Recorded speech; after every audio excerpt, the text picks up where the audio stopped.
22nd hour of the show. Just to remind you that this is a relaxed performance.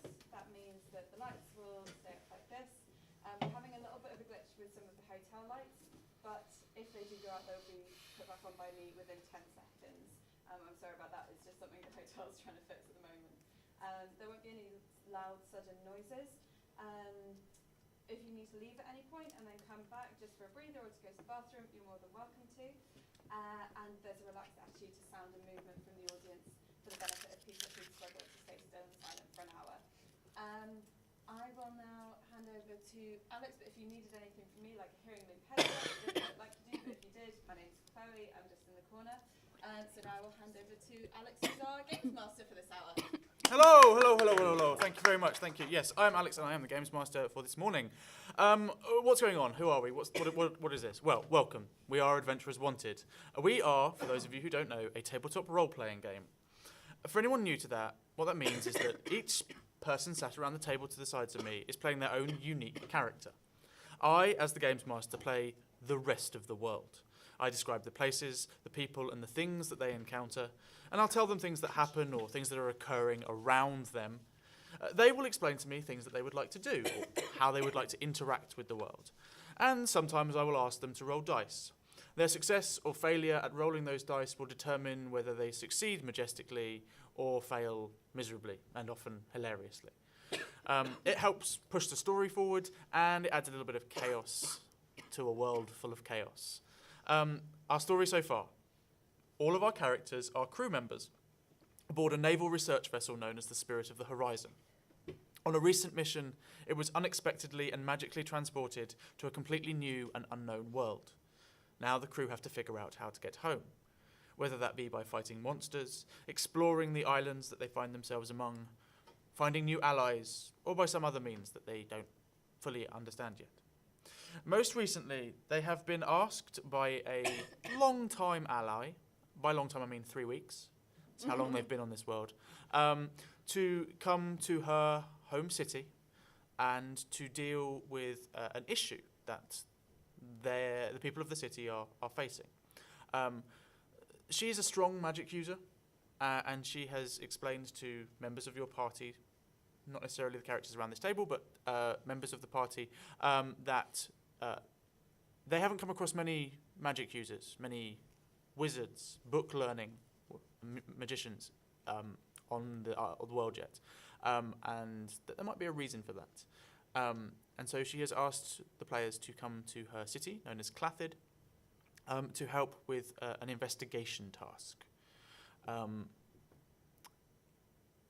Most recently, a couple of members, including one of the people sat at the table, went to a nearby city and met up with her, and she, through means of a magical teleportation circle, has moved you right into the city, and they plopped down in the middle of what appeared to be sort of like a storage yard. It's outside, and all around are magical teleportation circles, and into those appear packing crates. This is like the equivalent of a dock, except no ships, just magical teleportation circles. We're going to jump back in at that point.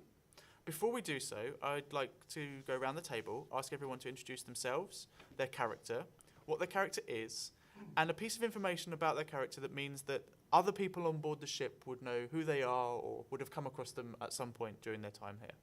I'm going to start on my left. Okay, my name's Mark. My character's name is Bally. He's a halfling rogue, and the characters would have come across me due to my dexterity and my ability on the ship to tie knots faster than anyone else.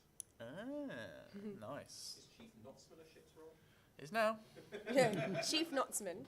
Hi, I'm Florence. I'm playing Aya, who is a human rogue.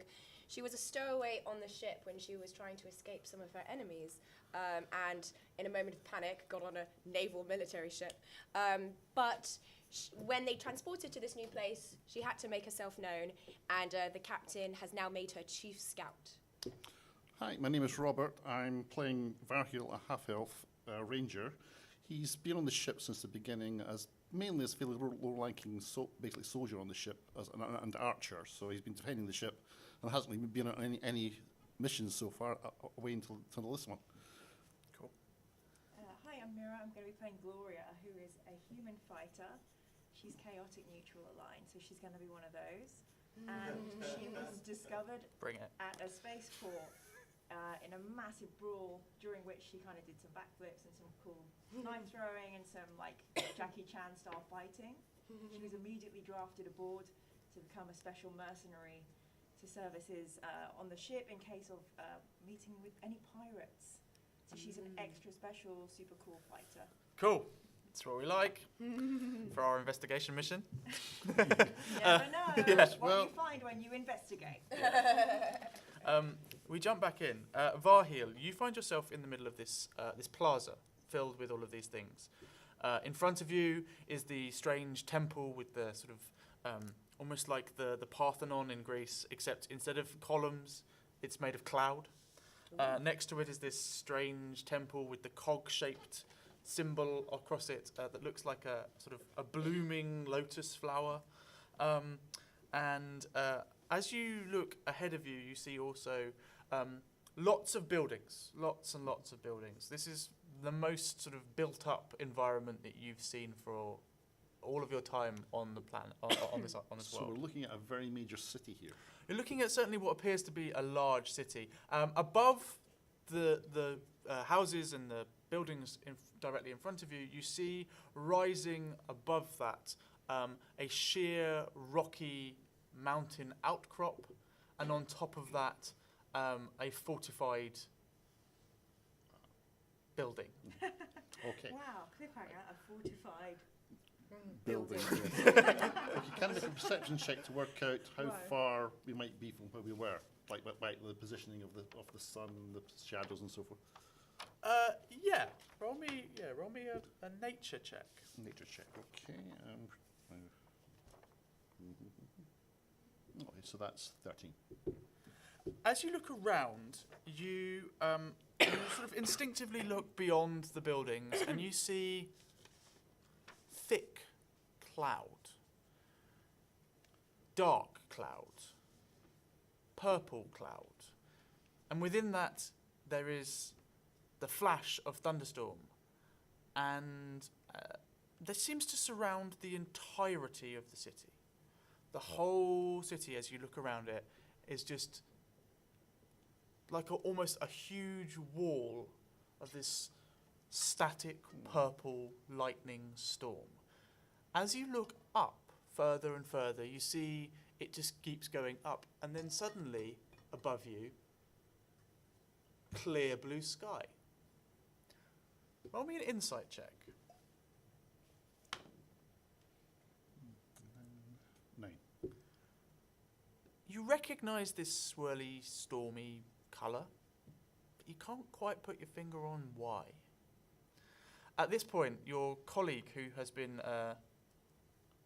accompanying you so far, you see him bathed in this swirling golden light, very similar to the stuff that you found yourself in, and he out of the way, and in his place are 3 other characters that you know from being on board the ship. Oh. Bally, what were you doing on board the ship immediately before you found yourself swathed in this golden arcanic energy? I was trying to detangle the biggest, longest rope on the ship. Yeah. Okay. The one everyone just threw in the corner. Like, I'm dealing with this one. They left it to me. Cool. Oh yeah, what were you doing? I was catching up on Galbert's adventures, reading his diary, like reading what else he was getting on with. What last entry in his diary was yesterday I died. I was attacked by a dinosaur, but I'm okay now. Holy! Oh my God! I have no idea what's going on. Is he really dead? No, he's back. Oh, phew. Okay. He definitely died, but then he's zapped out of, and he's been. He got over it. I don't know about that. Go on. Gloria, what were you doing on board ship immediately before you found yourself? Well, we overheard some crew members questioning why she was aboard on the fact that it's a research vessel and so has just been wandering around moodily, kicking at things and practicing kicking, mostly kicking, but also remembering the dreams she's had of previous naval research warrior heroes such as Worf and Tasha Yar, and thinking, perhaps there is a place for me on this journey. I do not know those things of which you are talking. I think door kicking ability would have come in handy last hour, I think. She's great at door kicking. We should have brought you to along the bar earlier. Varhil, you look round and you see Bally, Aya, and Gloria. Bally is stood there holding a huge length of rope. That's and going to be very useful. Gloria appears next to you Hiya! with 1 foot above her head, Yes! like in full pose. Like Grace Jones in that James Bond film. What were you doing? Oh well. The person who had started to lead you off, a Maguru by the name of, oh, you don't know its name, a bird woman, covered in thick flowing feathers, and looking a little ruffled and upset, very surprised, stressed, turns around to talk to the tiefling, and sees instead 3 new characters, 3 new people, and what? Don't worry about it. It's just next watch. So it's their turn on duty. How did you get here? Hello! What? We're in a city where you use a lot of teleportation anyway, and you have to ask me that question. Gloria just puts her leg down at this point. Don't ask about that. I don't know either. Magic. Well, but not. You didn't come through the teleportation circle, did you? Well, not yours. No, we used our own. Your own. Oh, this is above my pay grade. And she said, It's above mine quickly, as well. quickly, I sympathise exactly. It's above mine as well. quickly. We must get to the centre. There is a meeting in progress. I think you should be there for it. She makes her way down a long, wide street. And as you follow after her, you see old buildings, tall, 4 or 5 stories high, made from granite stone, small windows. You pass underneath an arched bridgeway that takes 2 sides together, and find yourselves in the middle of a large plaza, another one. There, off to the side, you see the hanging sign of a tavern. You pass past a building which is covered in huge windows. Looks shiny and new, and there is an aura of magic coming off of this building. And there in front of you stands what appears to be quite a large, kind of looks like a palace. She ushers you in through the front doors and says, quickly, it's very important. The Magi will want to speak to you as soon as possible. She pushes you forward into a large chamber. Everybody roll me a perception check, please. 11. 8. 3. 12. Okay. None of us do it. 11 and 12, was it? Yeah. You guys see... Everybody sees that this is a large room. And around, lots of chairs, like benches, pews, line the walls in a circle. In front, at the back of the room, sits a large throne.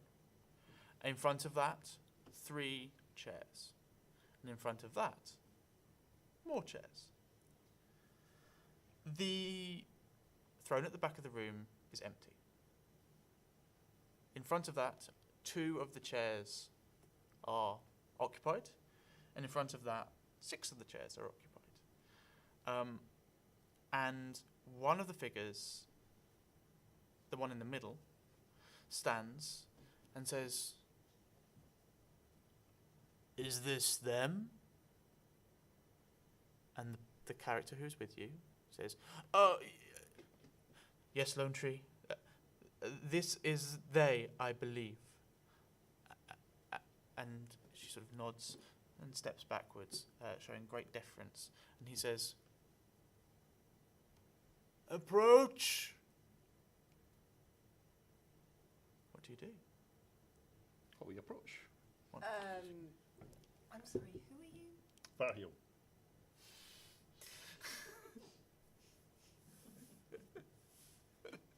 So while this stare-off is occurring, which is, kind of awkward, I'm just scanning the room, and I'd like to see exits and any potential dangers. Could I check to see if I think I could outnumber these 8 people there? Outfight them? Yeah, roll me a perception check, please. Ooh, that's going to be 24. So in front of you, you see these 8 people. A couple of them are Vosu, the fox-like looking people. A couple of them are tall, with kind of glowing golden eyes. There's a Sariki in there as well, a small, short dwarf with How adorable. coral Jewelry? coloured. No, Necklace. scales. Okay. Yeah. No beard, pale skin, but with this kind of underlying opalescence of scale. Yeah. But could I take them? Could I kill them? Could Gloria kill the people? Could we get murdery? You are pretty certain everyone in this entire room is a magic caster. Roll insight. Ooh, that would be 14. A very powerful magic caster. Gloria sulks but still looks ready. You look around the edges of the room as well, and you see here and there dotted. You assume guards, Okay. but they're not carrying weapons. They're just very they're- magic-y. They're just wearing very plain grey-black robes, and they just stand Look quite arms bookish. crossed, looking pretty. I mean, they're tall as well, these ones. I don't know how much you know about. How much would Gloria know about magic in its forms She back would know, home? like, loads. Loads. Sounds How- like a Mary Sue, is all I'm saying. She just knows about things that can hurt her and the people she's been paid to protect. She'd know, like, if someone could fireball her. Yeah, these guys, the ones around the corners of the room, they look like they specialise in a form of magic known as abjuration, which is a defence-based magic. They are the closest equivalent to guards that this city has. Okay. So she grumbles to the rest of the group. I've assessed the situation. Feel free to proceed with your stare-off. I is feeling. Thank you for that. I is feeling a little uncomfortable without Captain Golan, actually, because she's come to rely on him a bit on decision making. So she definitely does not like this guy, and not in real life. I'm sure you'll love him in real life. So she's just going to step forward and say, "I'm sorry, who precisely are you looking for?" To the So the person who just spoke. to the old Fosu man who just started speaking. He looks down at everyone and he looks at, sort of raises an eyebrow and says, "You are the party that was sent for? That we requested?" If there's money in it, we are. Well, to put this another way, it depends on who you were looking for. But we were asked to come here, or rather, my captain was informed that we were informed to come here, and we were what he said. Did Golan send us? Yes. Okay, that gives me a little bit more confidence. Hooray. You are from the strange ship, yes? Yeah, the spirit of the horizon, as we call it.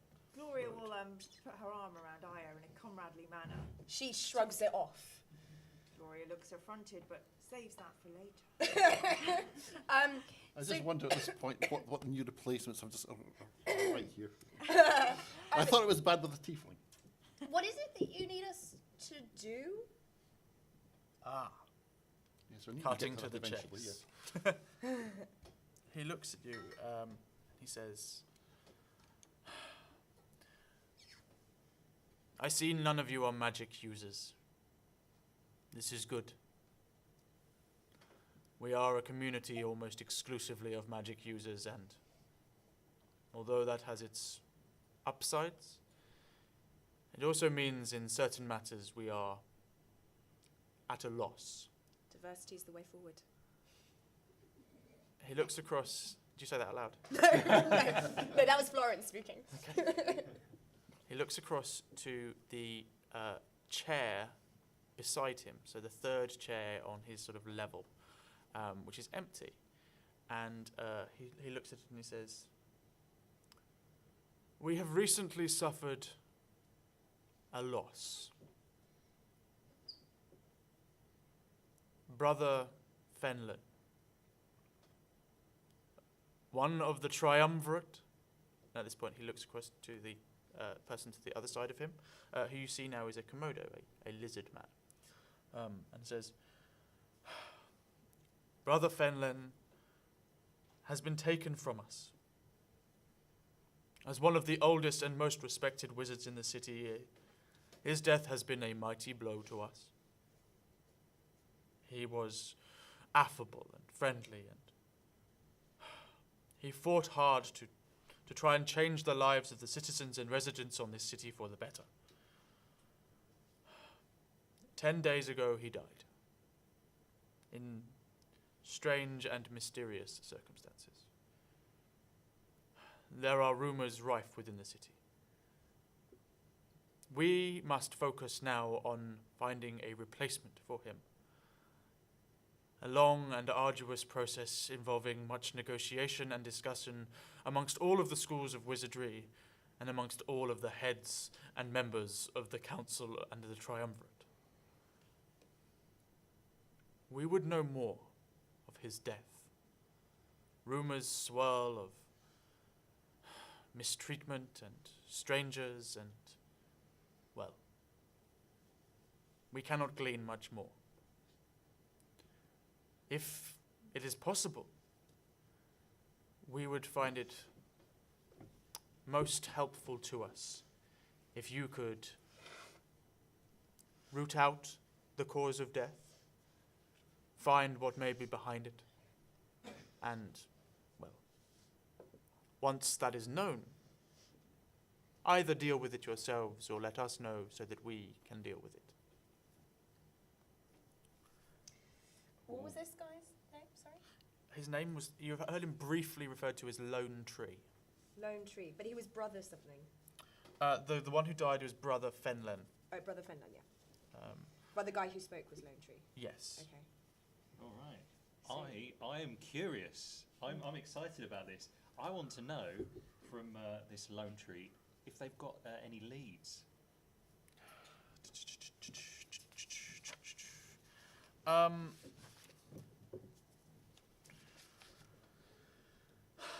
He looks around and he says,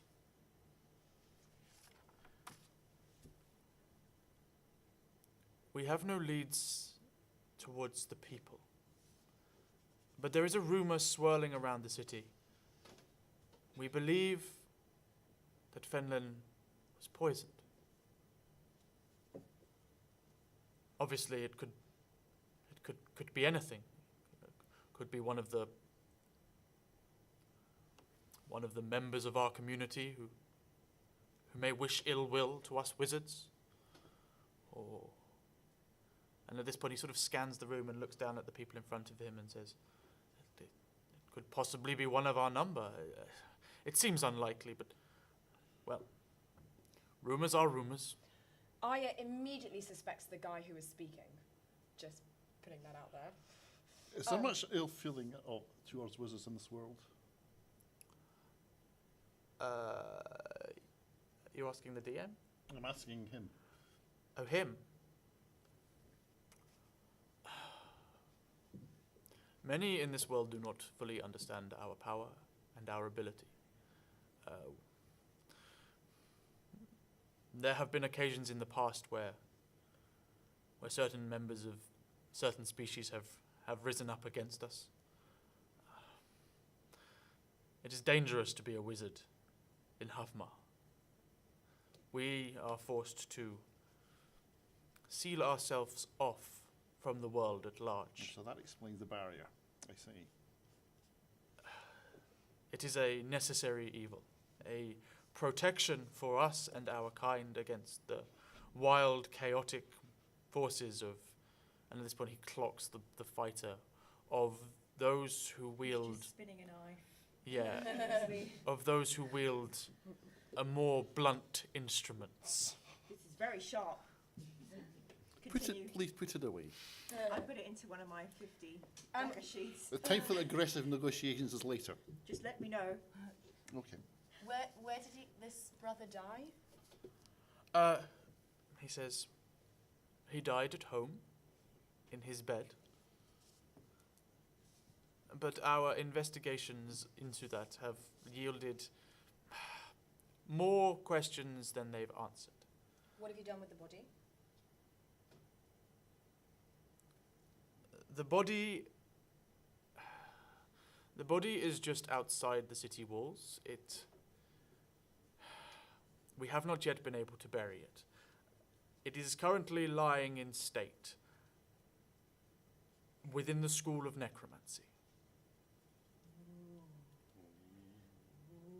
Sounds like the School of Necromancy is probably just a normal, everyday place for them. Not to me. If you fought a zombie, you would not say it was a normal thing. Necromancy, well, I suppose if they have a school of necromancy, couldn't you just resurrect him for a bit and ask him what happened? That's a great Thought I idea. Just a thought. I just. Resurrect the dead guy, and when he becomes a zombie, I will dispatch him again. Well, So I don't. can we do that? Are you saying this all out loud? Yes. Does it not seem like a bad idea to bring a zombie into the world? I mean, because I haven't fought zombies, but I've fought skeletons, and they don't seem to be very talkative. I acknowledge Well- your opinion. I must admit, I don't know that much about necromancy from our own world, but I do know that it's possible for some people to speak to dead without actually doing things. Have you not heard the old rhyme from our world? A little bit of what you fancy. Go and do your necromancy. That's not the version. That's not quite the version I'm familiar with. But Beautiful. So I'm gonna put this out there. This is a whole city, country, whatever this is, of spellcasters. You don't think that would have been their first option? It's been 10 days, and they obviously haven't done anything. So I'm guessing that line of investigation probably has yielded nothing. It's going to be a pretty smelly affair. after 10 days, probably yes. Have you tried necromancing the body? He looks at you and he says, I am not a necromancer. Here in the city, we have all the schools of wizardry. We are specialists. Not that special if you're missing one. We Just have a saying. school of necromancy, but our attempts to deal with Balthiel have been thwarted. Balthiel? Thwarted?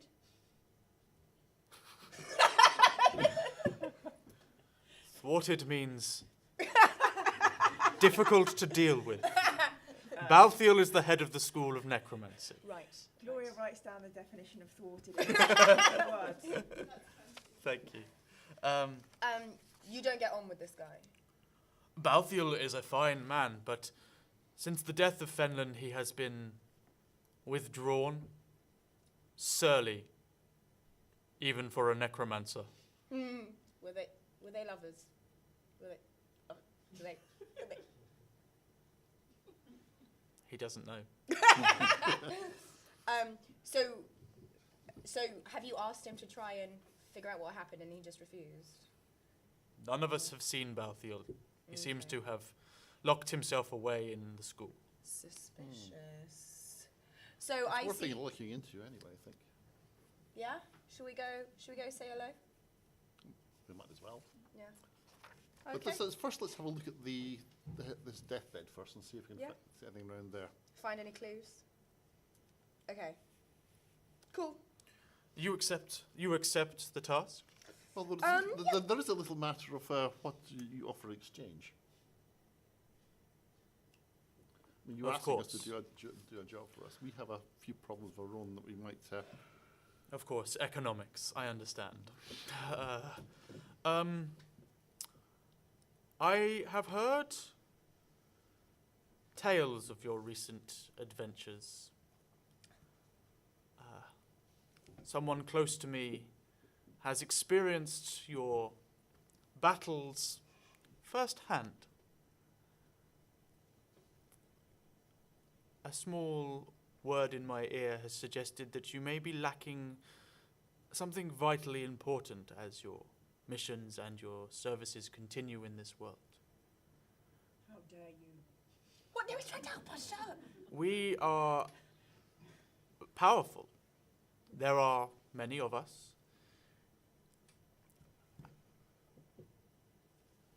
I would like to offer you this. All of your weapons, both personal and all those aboard your ship. Bring them to us, and we will enchant them. Done. Let's go. Gloria's on board. I'm just wondering what happens if you can chant a cannon. Have you tried that? Magical cannon. You add +1 to the cannon's attack roll. And it becomes a magical cannon. And that's fact, so that means that's canon.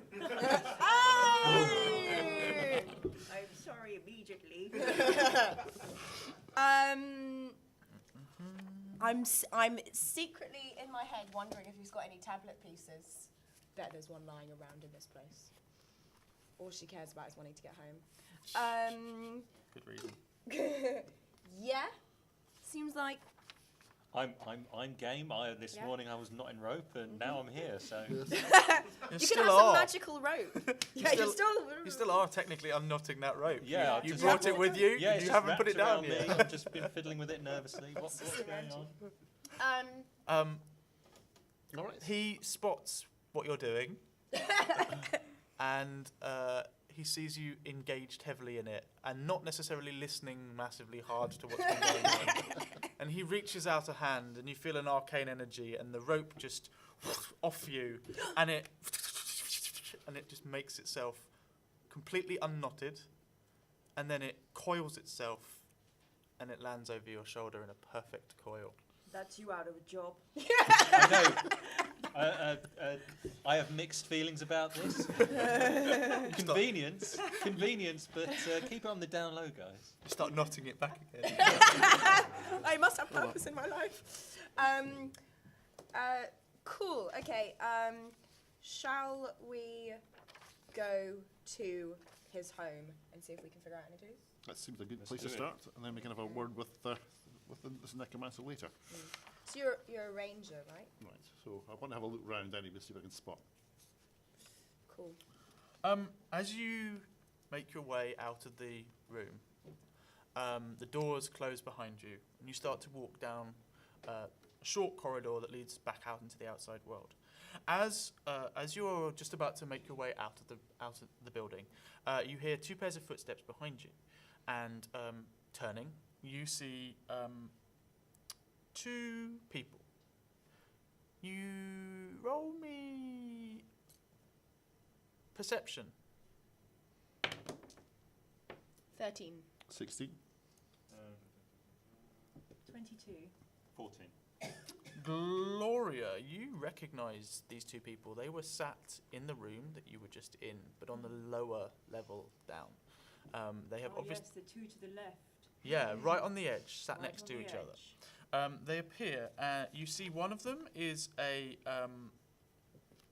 appears to be a lizard folk, and the other one is much taller,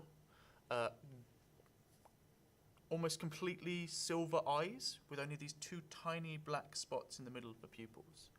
About 6'6". You recognise this as an Arabi. You've had many dealings with their kind. And they make their way up to you, and they say, the small one, the lizard, says to you,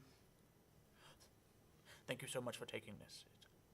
It's very important to us that this mission be carried out, and well, that the truth is got to." Deliver your side of the exposition. Wow. He looks to his friend. A fourth wall somewhere has just fallen.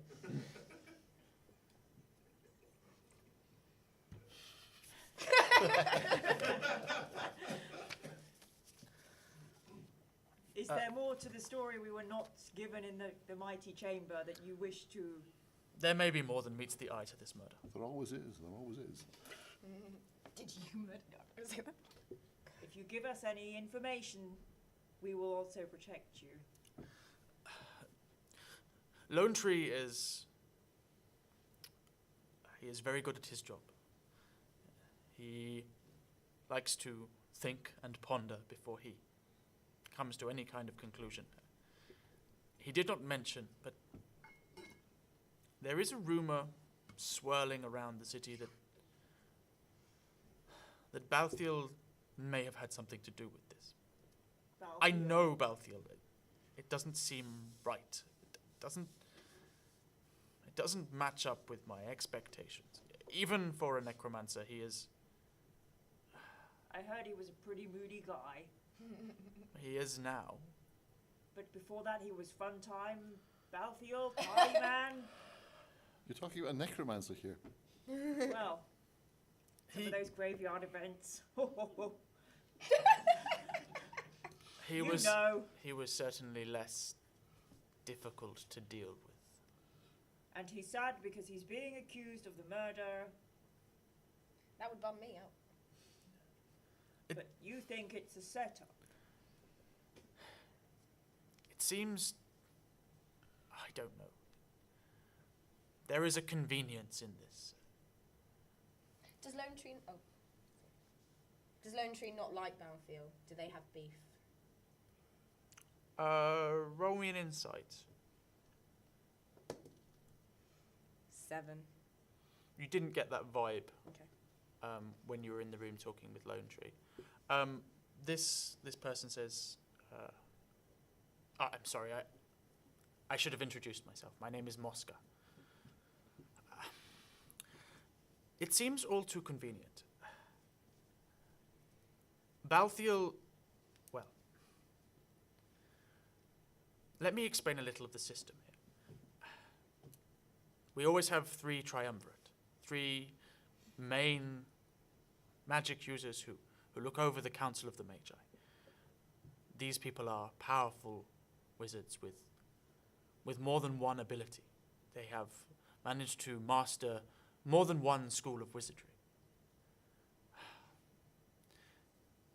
It has been 200 years since a necromancer was part of the triumvirate. We like to rotate around a little. Familiar with that, aren't we, rotations? Carry on. He raises an eyebrow. He says, it would have been Balthiel's... Well, it would be likely that he would have been put forward as triumvirate. Yes? Sorry, no. I've lost my voice in real life. Okay. He says, it just seems too convenient that one of the triumvirate be murdered off and that everyone suspect the necromancer who is likely to take his place. Almost seems like a setup. But then, No. necromancers are necromancers. We never really know what's going on behind their strange eyes. He sort of stares off. His friend beside you has remained quiet. Roll perception for me. Nat 20. 19. I always get them on like the most inconsequential rolls. Yeah. I know. You look up to his friend, this tall Arabi, and you get the sense that his mind is elsewhere. He's with you, but his eyes have that slightly unfocused gaze, as if he's just sort of staring off into the middle distance. And Mosca, who stood beside him, says, "Oh, don't mind my friend. Part of the problem of being part of the school of divination, you're never quite sure where you are or when, but he's listening. Don't worry." or at least maybe he was listening in the past. I don't know, I get confused when he talks. Nevertheless, well, Can we go and hit something? I've got 93 hit points. I'm ready to use them. We've got 10 minutes. you can hit a wall if you want. Gloria hits a wall. Wonderful. Roll an attack roll for me. 11. You could probably do I'm that going to from hit it with my advantage, longsword. Okay. With advantage. Yeah, it's not moving.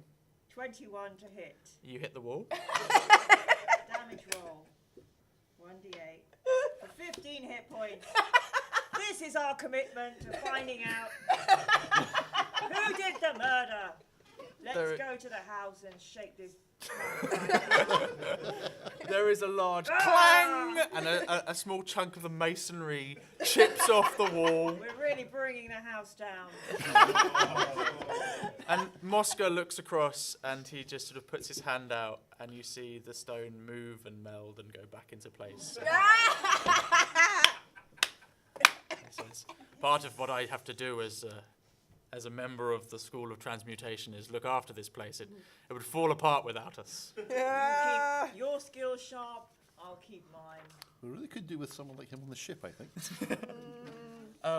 Just don't untangle any of his knots. This is only job. Should we go to his house?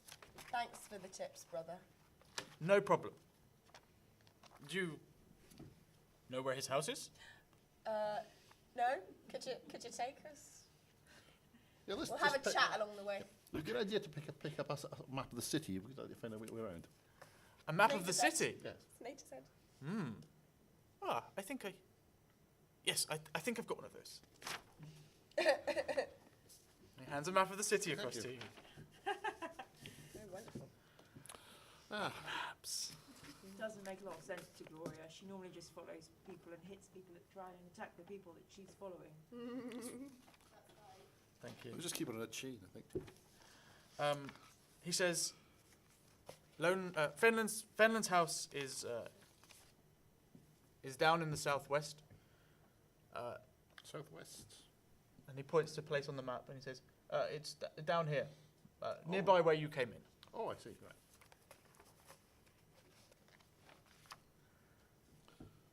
I see it has all the places of interest, all the temples. You planning on going sightseeing? Well, you never know. You never know where we're going to end up. He suggests that he will walk alongside you until you get there, and then he will. Yeah, absolutely. And then he will let you go in and investigate on your own. And you walk along, and as you do, he goes into this sort of quite boring spiel. He points out various sites and explains a little of all of the background of various schools. Points out some statuary. Points out, he goes into sort of tour guide mode, and your brains are filled up with perhaps too much information about this great city that you find yourselves within. Everyone apart from Varhil, can you just roll me insight checks, please? 20. Plus 17. 22. Natural 20? Yeah. Gloria, you look around and you look into the sky and you see this swirling purple cloud, and above it this tiny patch of open sky above it. And you look at this cloud and you go, oh, I recognise that. I've seen that from the other side. And you remember that in the centre of the Trocan Caldera, in the centre of the Triple Cities, there is this huge, static, mushroom cloud-shaped, swirling storm known as the Speldrak Swirl. And you're pretty certain that you're inside that. I say all that you just said to the party. Look, it's this thing that the Speldrak. Are The you, big swirly thing, yes. Are We're you- inside something. Look. are you the ones who's causing this cloud on top of the caldera? You bastards. A small part of it is us. We I'm guessing it's for protection and concealment. Ah. exactly, definitely. We must Plus protect 7 our wisdom, I anonymity. see. It is very important that nobody knows that the flying city is. That the city is It's there. I mean, you have just found Is out about there it and told them they know. above. Okay. But not all of it is us. A large amount of it comes from the Spelldrak itself. He wanders through the city with you, telling you more, dropping other useful hints as to the nature of the city and the world that you find yourself in. And then you come up to the door of